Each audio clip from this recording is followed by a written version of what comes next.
to open to the public. I'm Dorothy Smith.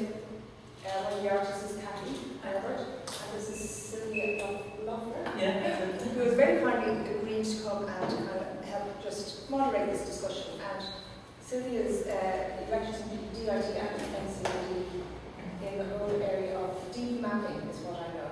Yeah, that's it. Yeah, okay. So we thought it would be interesting from the perspective of this being a quite connected to a locality, really, and to a neighbourhood. So from that perspective. So I'll start, and what we're going to do, I'm going to talk about my work, which is here, and Cathy will talk about what she's doing on the wall drawings and these drawings, and then we take it from there. So first of all, I'll just talk a little bit about these portrait drawings over here. There's four, and there's one on the opposite that little one there. I'll just say a bit about the method. What they are is they're composite portrait drawings, and they're layered drawings of many people drawn over and over each other.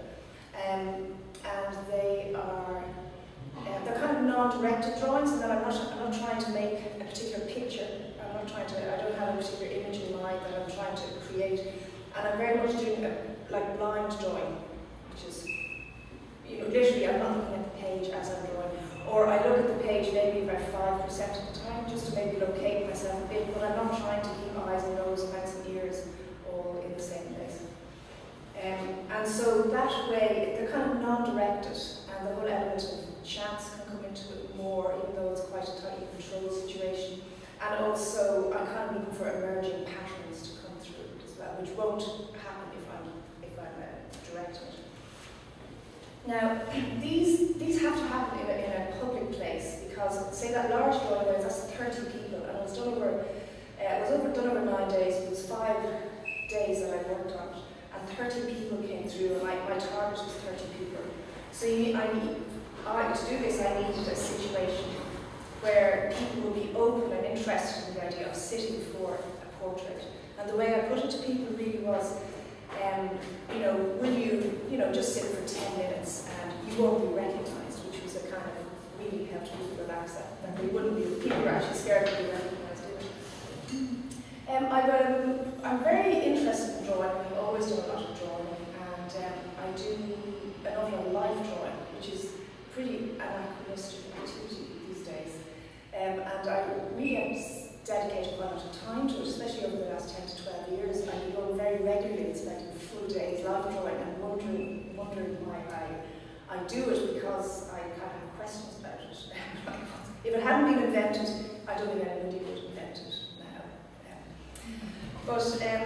But anyway, however, it's something that I really enjoy the challenge of it, so I pursue it rather than deciding in my head that I'm not going to do it. Sorry. So there's that live drawing, and also I show my work in. The chair over there. I will show my work in gallery situation as well, in a commercial gallery situation, and I find that situation is great. But your work does go up. There's an opening, you might sell some, you might get a review, which is great, and it kind of comes down again. So it's a very cut and dried, kind of limited type of experience in many ways. I think it's something that I will keep pursuing. I want to give it up. So they're the kind of two different aspects. There's these two things going on. There's kind of life drawing thing and this, more commercial, regular gallery thing. And I was kind of finding it a bit frustrating, both a bit limiting, not really knowing where they're going. And then I live in Pittsburgh. The Fizz Festival started about 4 or 5 years ago, and it really kind of gave me the opportunity to actually answer a lot of questions in both those areas. And I have been feeling for a long time this frustration of being kind of stuck in a studio context or in a formal gallery context. I've not been able to actually get out there and interact more, and both to get feedback and also just personally, but also your work changes if you change the context in which you're working. So in FizzFest, and this is quite important at FizzFest to this work, because this work will actually capture all the context. So I did 5 different projects over the 5 festivals, and I'll just go through them very quickly. Don't burn everybody too much information. But what I very interested into a different situation. So, Marion and Tina here are very involved with this fest, and like there was, Lara, and you, both and me, everyone. But so we took over empty commercial premises, of which there's a huge amount in Fitzborough, and it being quite a very neglected area. And the first project I did was just I called it a community portrait, and my idea really was just to draw in a different location and to put the drawings up, not so that they'd be necessarily admired or bought. So we literally wallpapered a room over the weekend with 80 drawings of people who passed through the space, and some other people drew as well.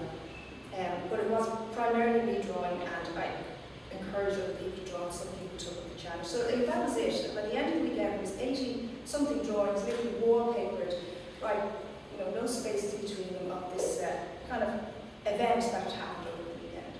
And I did a similar thing in the following year, in a slightly different context, but very similar. And that led on to another project with this fest, which was a little book called Sea-Watch, 22 drawings, which here, which I ended up drawing all they're not firemen and firefighters, to say, but, and so I kind of was in and out of that. You can pass this around. It's a little book of all members of Sea-Watch, and the drawings are much bigger. The drawings are so that was a kind of another drawing in a different situation, a different audience, and it was really exciting and fun, so that was just very briefly at Sea-Watch. There was 100 of them printed. They had to be limited edition and for various factors, and they were sold, and most of them have sold. And then the next one I did, I'm going to fly through this, and this is a collaboration with Lara Pittman here. We worked on this map, which started here in the King's Inn's Henry Building, worked its way up the dry Royal Canal, and ended up in Fitzborough. And this was for FizzFest also. Now this, and we researched, we did loads of research for months. I was going to say, connected to Satellite Studios actually as well, because Roisin and Kira made the project. Roisin and Kira did a project for FizzFest, and this was kind of the initial idea, was how to connect places physically. But what we wanted to do was create something that would be attractive. And that sounds kind of like a little bit not very deep. But we really wanted it to be attractive, so people go, oh look, that's nice, I'd like one. So we sold nearly 600 of these. Well, we had 550 over the festival. And they were Euro each, so they're really deliberately very accessible to people. But also, I would see, this is a map, but what was really exciting about it was seeing people walking around with it and going to places that they wouldn't normally go, and exploring places they wouldn't normally explore. So rather than seeing it as a map, like just a map, I really see it as a public art project, the whole thing, in that it really made people investigate their locality, or this locality that they were in for the few hours of the day. And this leads me to these drawings. I'm sorry, I had to give all that preamble because these didn't arrive out of nowhere.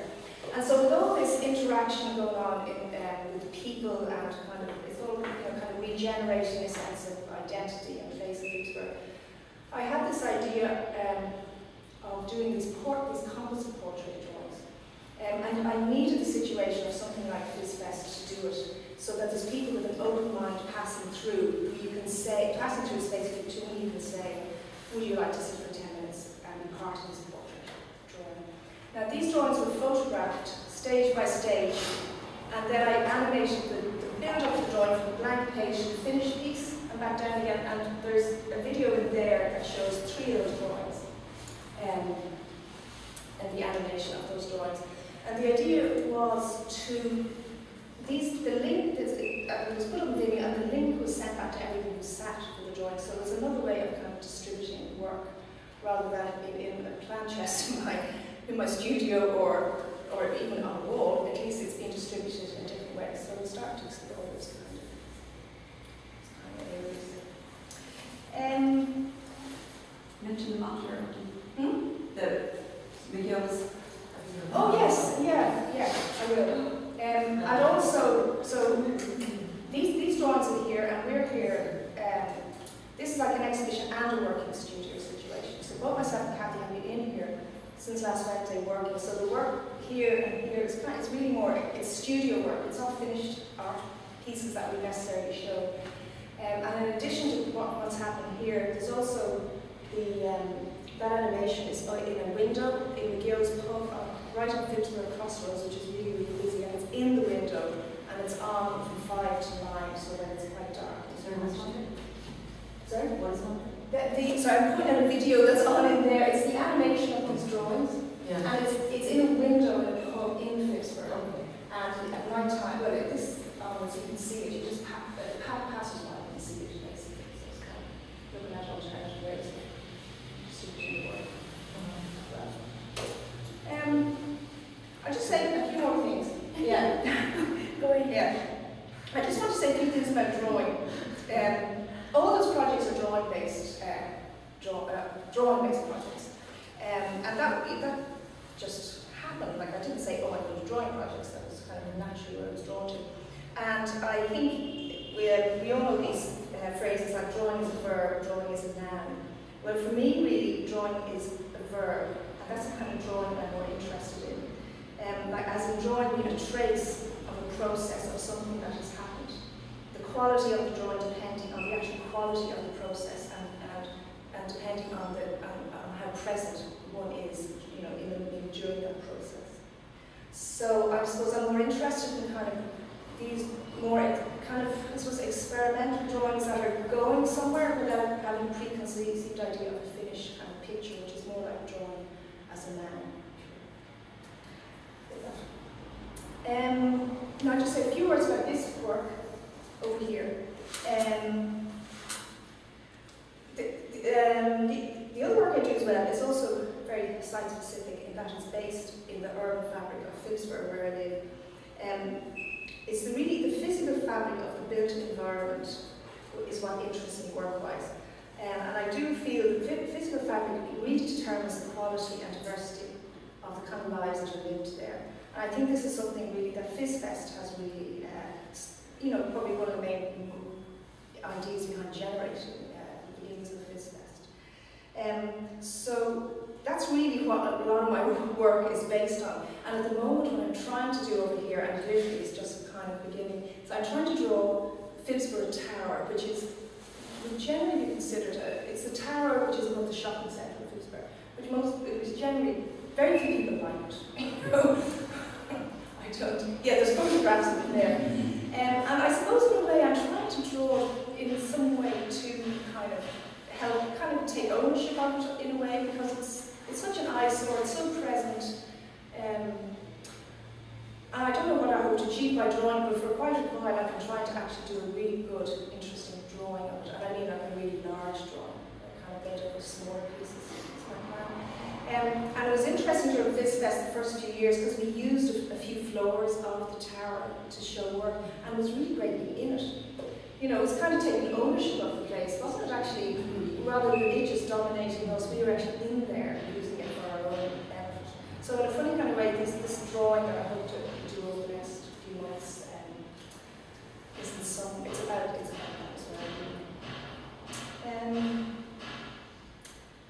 So yeah, I can talk a bit more. I can throw it.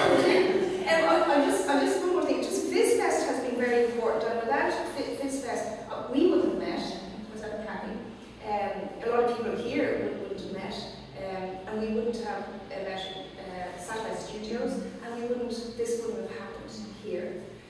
So it's been a great catalyst in creating an awful lot of links and like developing social capital locally. It's been really a huge success, and there's loads of ramifications of it,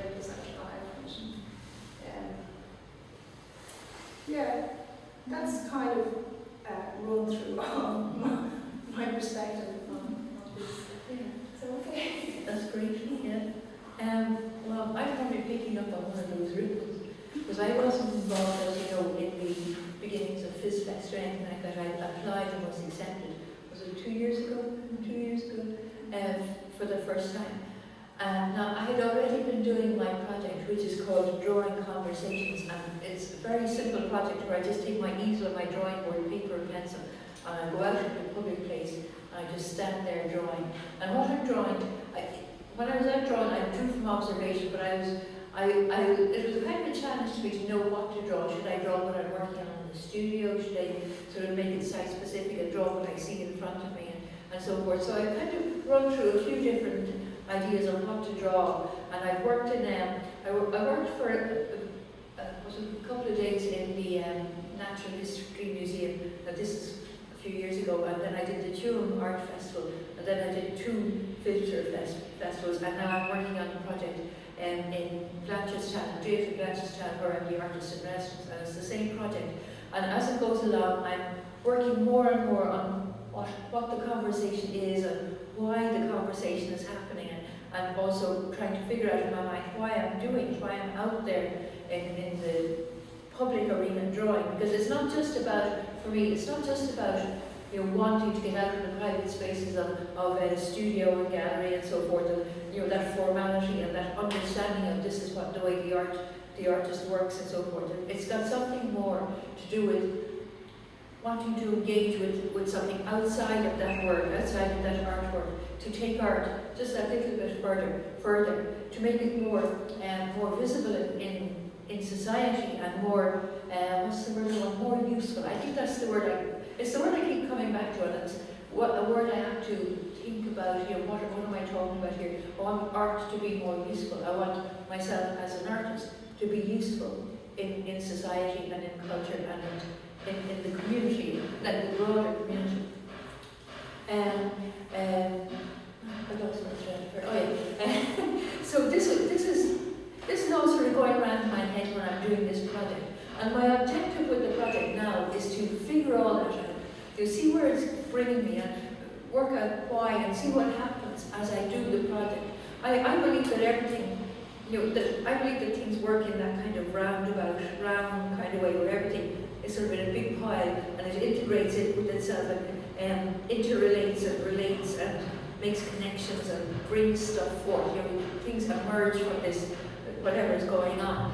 And so that's really the way I work. I let these things roll about and I let them happen and I see what comes about.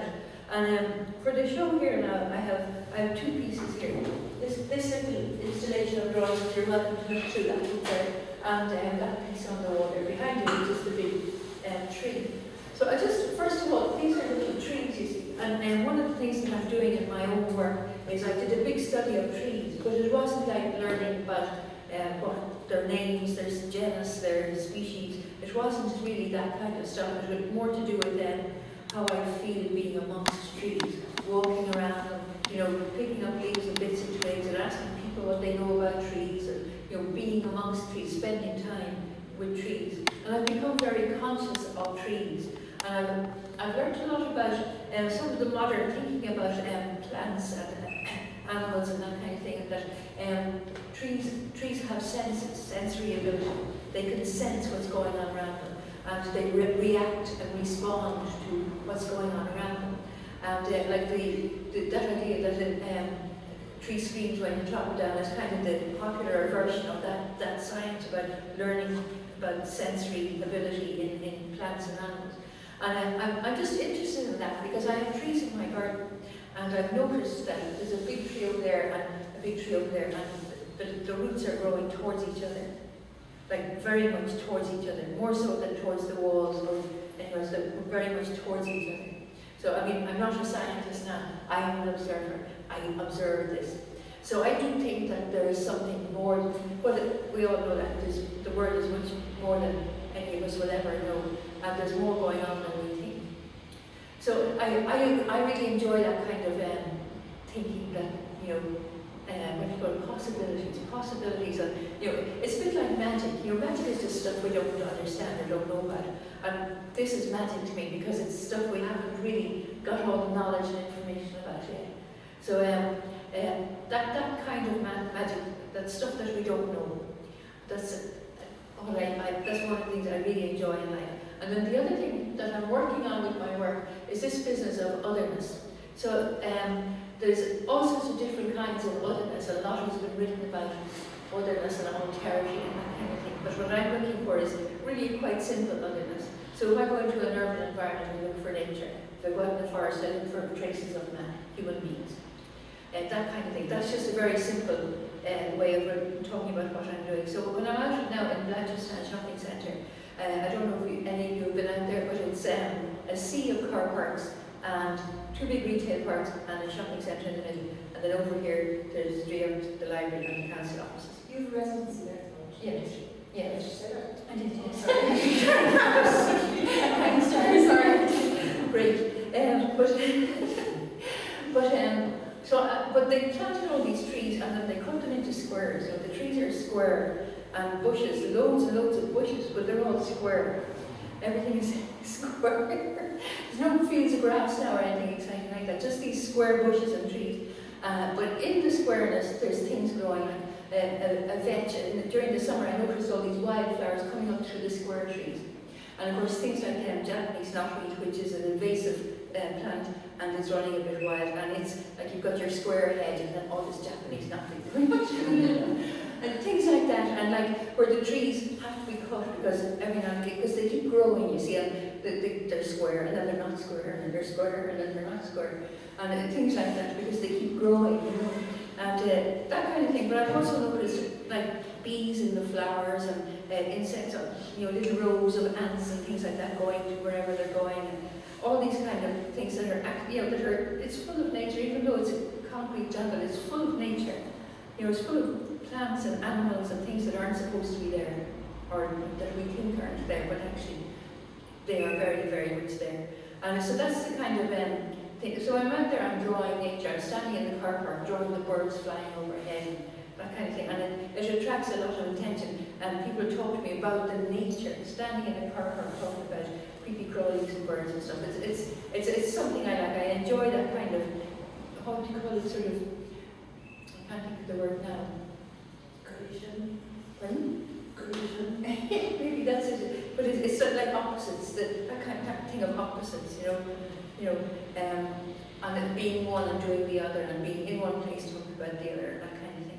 But anyway, from that brings me to my tree here and my trees there. The trees are, and the nature, the stuff of nature, and like that presence of trees. And we were out in the car park with these square trees and chat and so forth. So I started thinking that for this show I would use that other element in my work, that tree thing, to bring in these conversations that I did in Phibsborough, that I did in the shopping centre in Tuam, that I did in the Natural History Museum, and put those conversations into trees. And that's what I did with those there. So I put like little words and things like that in amongst the trees. And then this one, because of the space, I thought I'd do a big, big tree with lots of words in it. So it started off being that big tree with lots of words in it, and I put in colours and stuff like that. But then I realised, no, it wasn't there, I needed something more. And this is the drawing process happening now for me. It's beginning to roll, and stuff is coming in, and stuff is going in. And this morning I got up and I watched the whole thing. And all the colours blended, and the black moved, and all that kind of thing. And it became much more active and alive. So, do you see the 2 little frames I have there? This is the next stage in the process. Now, this is where the work starts telling me what way it really wants to be, or one of the ways it might want to be. So I got to, your iPhone, and I went and I took pictures of those kind of details all over the tree. And they're beautiful. They're really lovely little compositions, and they're very much like those drawings in there. So that this is bringing things back into the practice. Bringing all that stuff back into the big pile that starts to negotiate with itself and all that kind of thing. And so now the next stage is looking at this, and I'm going to work a little bit on the tree now for the next couple of days and bring that more, highlight that a bit more. And I have some pages there. I'm going to make some of those kind of drawings and see where that takes me. And I've also started drawing leaves into the tree, and just funny shaped leaves. And I went out and got leaves because it is autumn, and that's why the colours are there as well. The colours are everywhere, and the leaves are everywhere. And I picked up leaves off the ground, and of course they're not leaf shaped. They're not and nice leaf shapes. They're all scrunched up and curled and everything because they're falling off the trees and they're dry and so forth. So that's now coming into this again now. It's a rolling thing. It's it's that big pile of stuff all talking to itself. And but I don't lead it anywhere. I try to follow it rather than lead it. But it means I'm always watching it to see where it's going to take me next. And that's the process, that drawing process. I'm not just drawing with a pencil, as an action. I'm also drawing stuff out of it, and it's drawing stuff out of me, and it's that drawing. So I think that's all I have to say at the moment.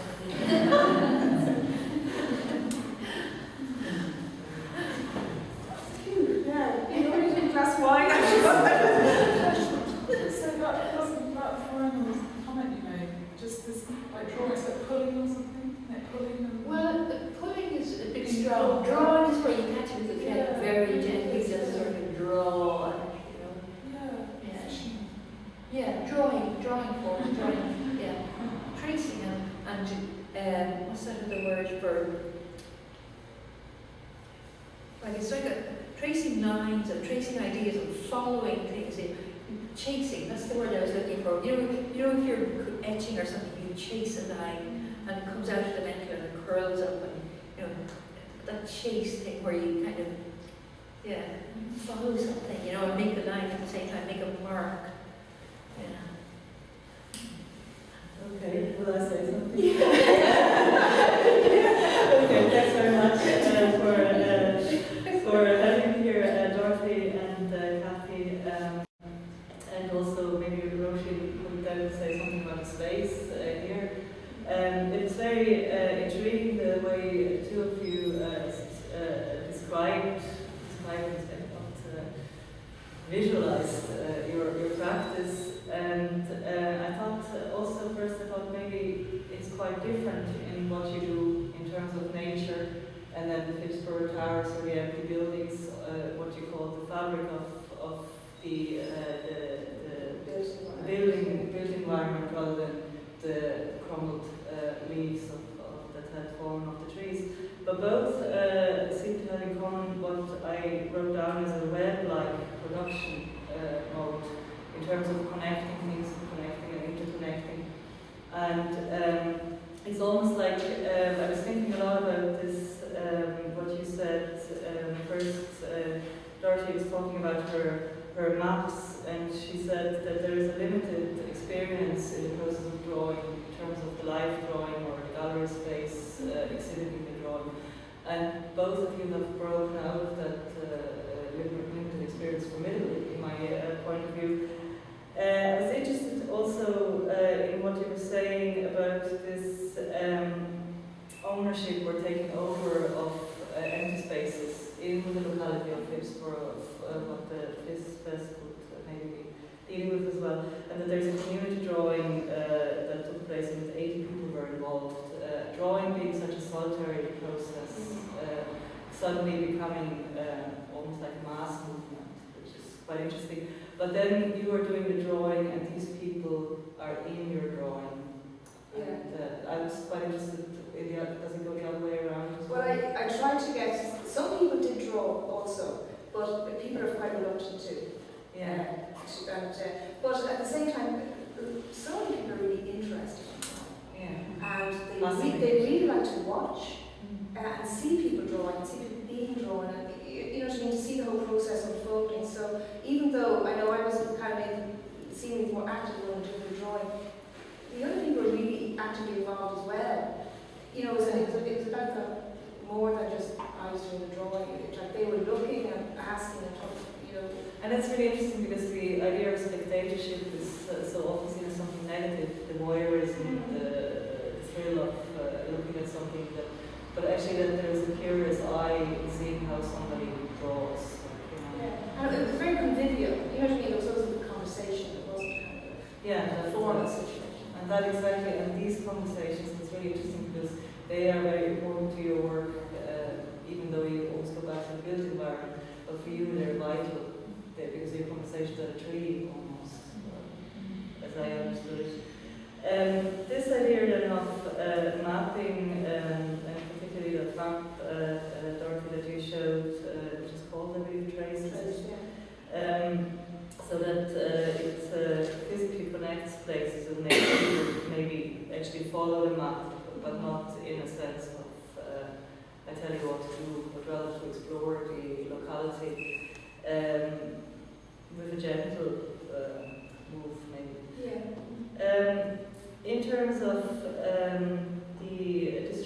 of the work now, if you, Dorothy, you said like that you have this Vimeo footage of all sitters that they get the image or their process or their contribution that way, and then there's the shop window in the pub. What about the trees? Where did they go? Or the leaves? In terms of the showing them? Yeah. Well, for this exhibition, Yeah. this is it here. This Oh, is, yeah, yeah, this is the space. yeah. And it's the thing to make it such a big wall drawing of the ladder and all the rest of it. And when people come in, you know, it's part of yeah. It's very hard to talk about stuff that you're actually doing. It's the thing of being not isolated while you're doing it. That there's you know there's other people involved in the process, maybe not really in the process, but that it's that thing of doing it not alone. It's you know it's just not alone. It's your own drawing, but you're not alone. But you know the way that Dorothy takes it with her, or she gives that to the people in terms of, let's say, do you do any documentation on it, or is it Documentation, the need to document the work has brought me to doing this, right? Like as you say, this is the document. yes, or whatever comes out of it, even the process of doing it. And when I have a conversation with somebody, I just write down after I write down the notes of the conversation, so that I have up to a point the words that the people spoke. And that's all I have. I have the drawings of what I was doing from observation, but they tell you nothing about the conversation, and the conversation tells you nothing about the drawing or the being outside or anything like that. And you know, quite often the conversation goes off in a completely different direction. So that I'm stuck with this thing that I'm doing all this work, and I have no way of talking about it except to talk about it. But that's fine because they're conversation, so you talk about it. But I feel the need to make more of a document, some kind of like the word document is to sort of trace something, you know, follow it, trace it and record it, put it down, give it a physical presence as well as just, as well as being a performative thing. It has this physical presence. So long after I've forgotten the conversations or whatever else, long after the conversations have happened, there is a physical thing from it, a document that recalls the conversation. It's like a memory trace. Yeah, and like that's the thing that I see, that it is a trace of it. A trace in the sense that it's a little bit left behind. A trace of it. It's what Dorothy said, maybe she said the quality of drawing depends on the quality of the process. So maybe that the quality of the document will also depend on the quality of the process. Yes, up to a point, but because it's made afterwards, it's depending on other things as well. Yeah, that is it. So this immediacy, you have the immediacy, and then you have There's a time of contemplation, I suppose, you know, where it all settles down and becomes sort of a part of a fabric of a way of thinking, you know, or a thought process or a stream, a thought stream, like all this stuff is there, and the conversations are in my head or whatever, and they sort of become part of that thought stream then for that piece of work, so that whatever I do related to the work is sort of founded in the conversation. Yeah. And I just, in terms of this, you mentioned this, Kathy, like you were talking about rootedness. And it's interesting because what Dorothy does with rootedness is rootedness of the area, like from Fitzroy. You were talking about, I think it's from your own garden, where the roots grow towards one another and grow towards the wall. And you said you were interested in two things, magic and otherness. Yeah. This is very, very strong way of the magic and otherness. It's a following rather than a leading, you were saying as well. And I think that was like the same in your practice, that's actually a following rather than leading, when you said that these people, you follow them because there's so many in one portrait rather than you leading them. Yeah. The act of drawing is kind of the following. Yeah. Yeah, so I thought that was like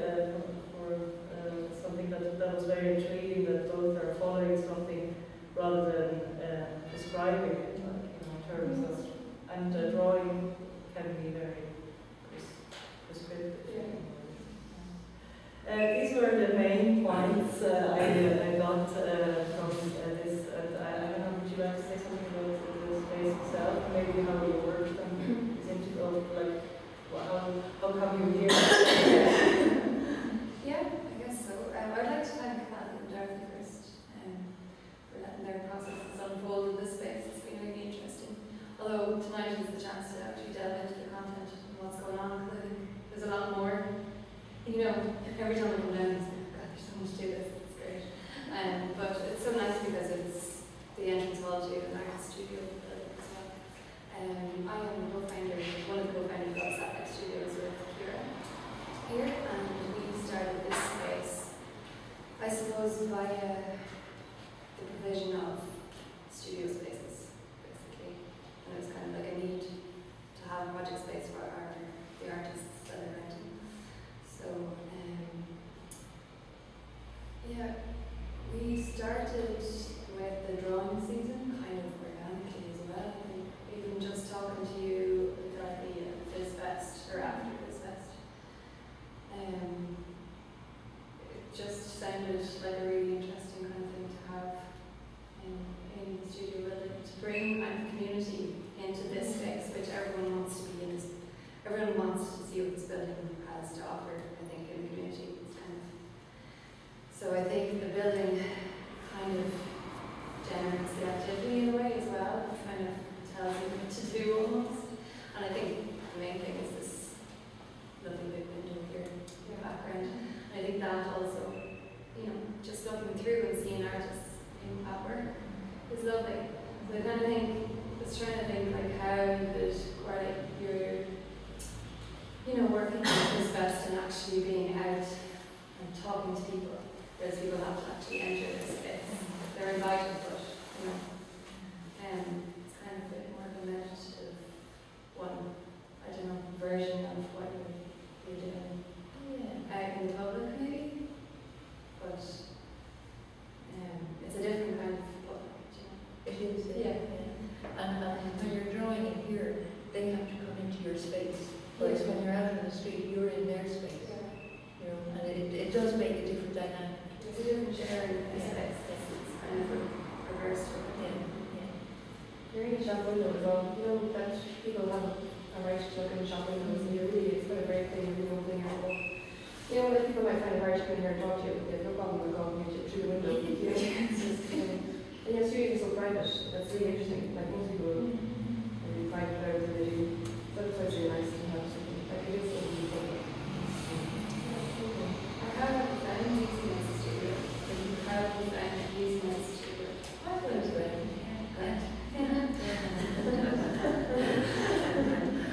It's you know, it's everything you want. It's the walls, you know, I just get a ladder and draw the stuff on the walls. And as a studio space, you know, the thing about when you're making art, you can't get stuck into it, you know, and people could come in here and I wouldn't know they were in the room because I'm kind of, you know, stuck into it.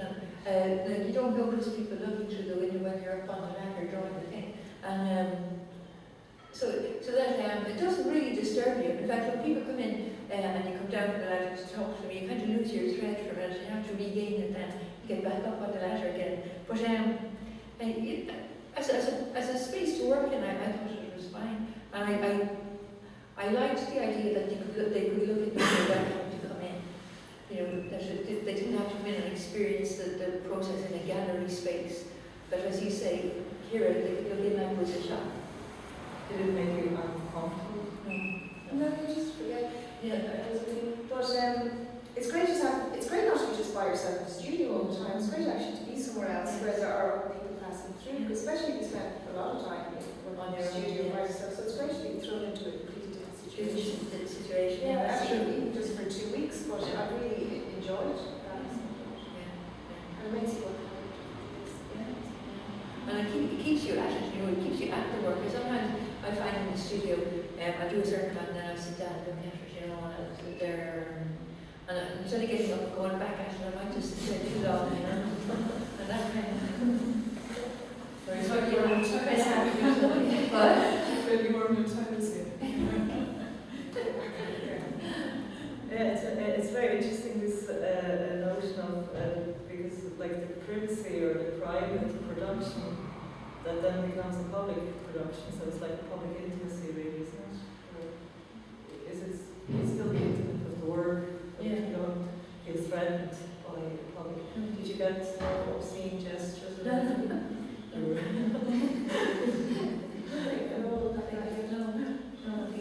There was a little bit of a concern about that earlier on, wasn't there? That it might be off the track, and Yeah. you might get some undesirables when you're trying. Oh, Do you remember that? Yeah, conversation at one point. no, it hasn't happened anyway. Yeah.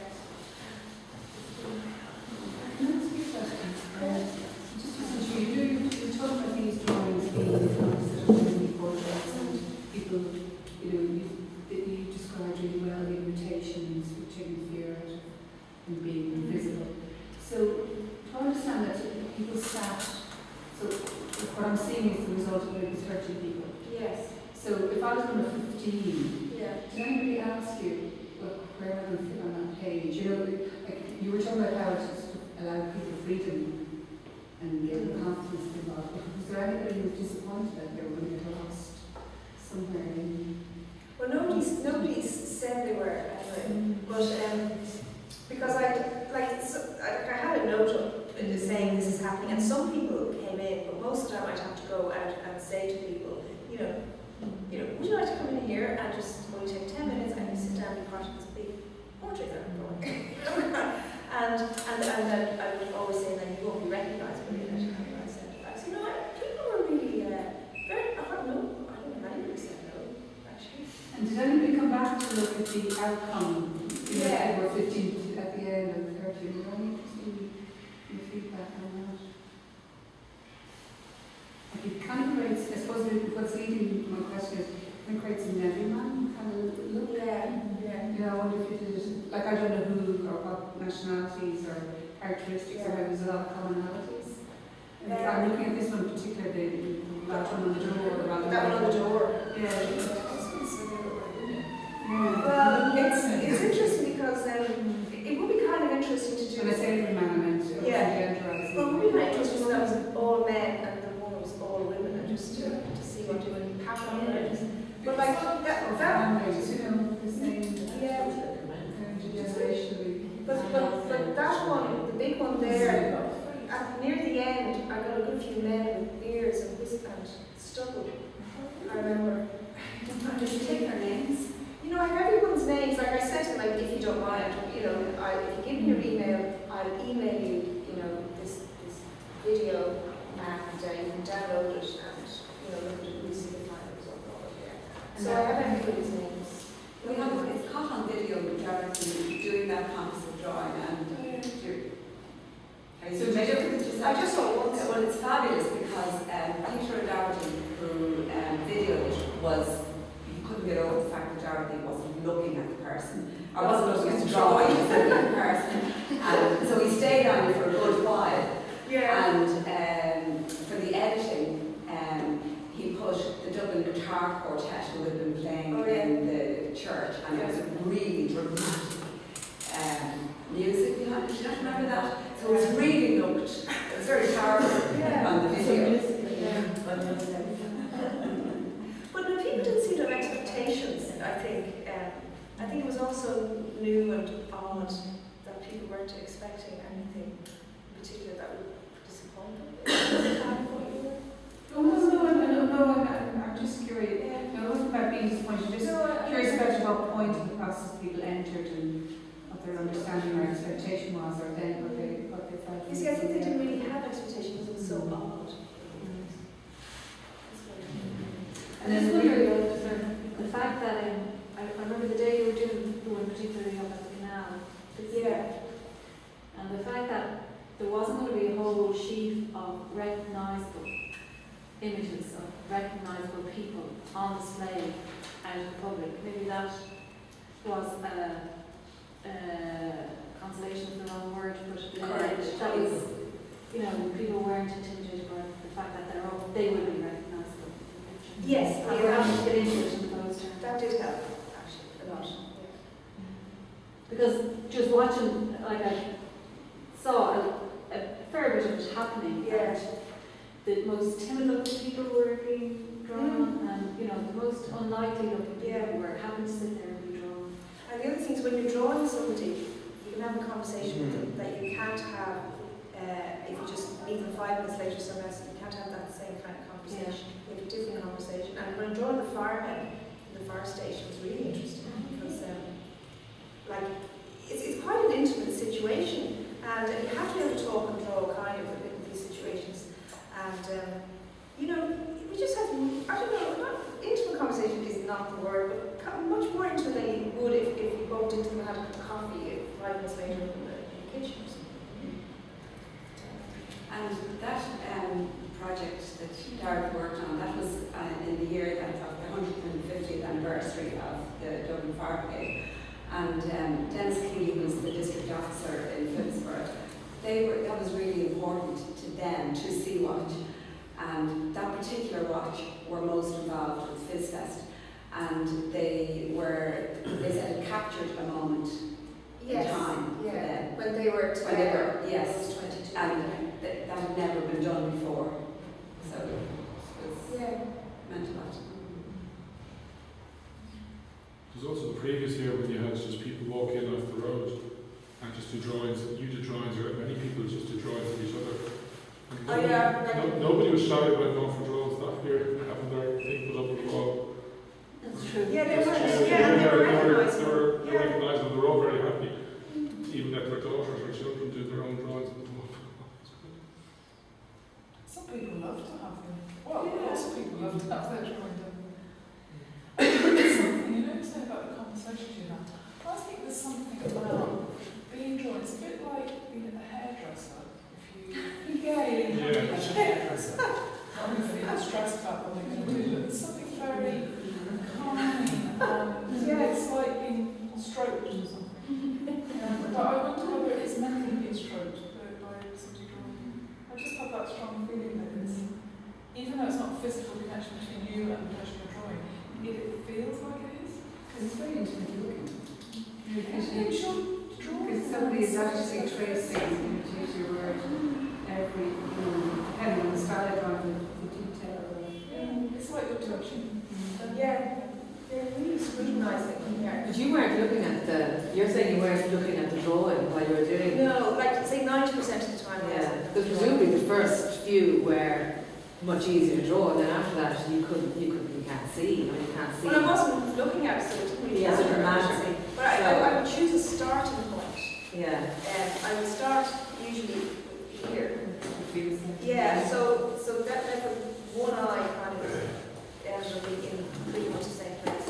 So rather than just starting at random, so that's made it end up looking like a face. Yeah. So in fact you took little control over the. I took a bit of control. Some control, but not complete control over the Yeah. composition and the way it's going to look in the Yes. end. Yeah.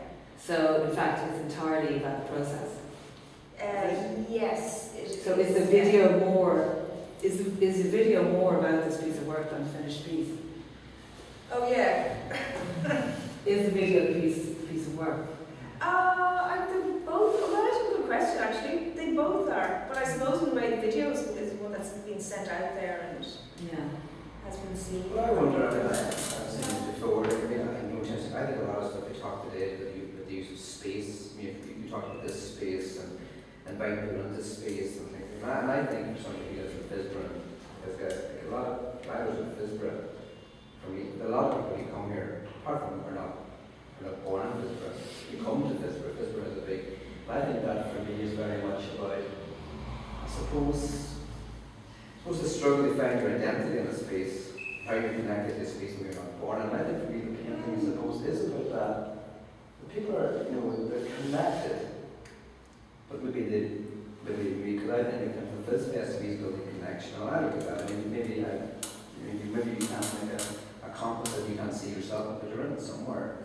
And maybe trying to use a lot of things as a metaphor, maybe of this area of Fisborough itself, where people maybe have to try to work out their own connection, their own identity, work it out. Maybe it becomes your thing, which maybe it becomes something to work through it. So I see it. So I think that is in itself, that maybe is a product, a finished product in itself. Yeah. I suppose it's about, I mean, you know, when you do these things, your motivation, you don't necessarily know why you're doing it, but it's kind of about commonality and universality and individuality. You know? Yeah, that's mine. Yeah. How you go, how you connect, and how you hold, how you get dependent and independent. Yeah. And it's the most hardcore we're not going to do it. We're all in this together. Yeah, we're all in this together. And I suppose one of the reasons I got it was like, you know, now and a few years ago, austerity, and you kept hearing this phrase, you know, politicians, you know, and everyone, like, we're all in this together. You know, so it's kind of, it's like a single comment as well. I thought when I read this time, I thought we were all together in one room, like, you know. I like the way you get lost in the crowd as well. You know, like, it's kind of like about people and their motivation or connection back and up for yourself. Because in a crowd of people, you know, you don't stand out. It's just a group of people. So it's kind of like that. I like that, so that they can't come back and try and find themselves kind of buzzing. Or kind of not exciting something. Kind of like a bird's body type thing. You know, like this, all these people, and no one stands out. Yeah. Kind of like that, find yourself in it. Does this look like something you know? Or someone you know? No? No, it doesn't look like a person, no. Yeah, I suppose this one looks more dominantly like it could be a person. Yeah. Than for this. Someone's imagine dreams in for National Drawing Day, both is I'm happy we're at National Drawing Day. This year? This year. So Dorothy, how did you make the leap from the human, very human